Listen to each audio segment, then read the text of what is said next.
Buenos días y bienvenidos al informativo semanal de BCN Mes. Si la semana empezó el domingo pasado, lo hizo con fuerza, pero a medio gas. 45.000 personas salieron a las calles de Barcelona para reclamar un gobierno de la República que nos diga por lo menos en qué país estamos.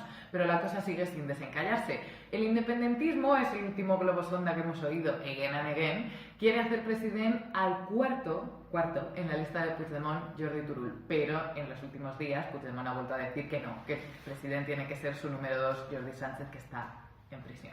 Si el país en el que vivimos es el de las tecnologías, las grandes corporaciones van ganando la batalla. Uber vuelve a la ciudad después de 3 años. Lo hace con conductores propios y diciendo que su enemigo es el coche privado y no los taxistas. Pero evidentemente los taxistas no opinan lo mismo. Colau va a presentar el próximo día 23 su plan para conectar la diagonal por el tranvía, pero como no tiene consenso y solo 10 concejales en el ayuntamiento, necesita el apoyo del PSC. Pero el PSC la apoya solo para conectar este tramo.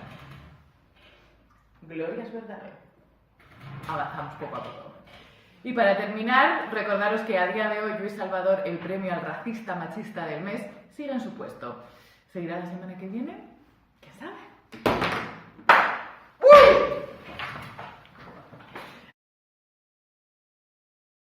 Quiere decirnos que no sé qué coño quiere decirnos porque me voy. El independentismo...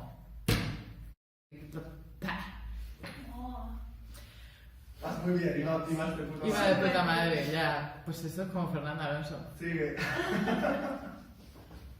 Again.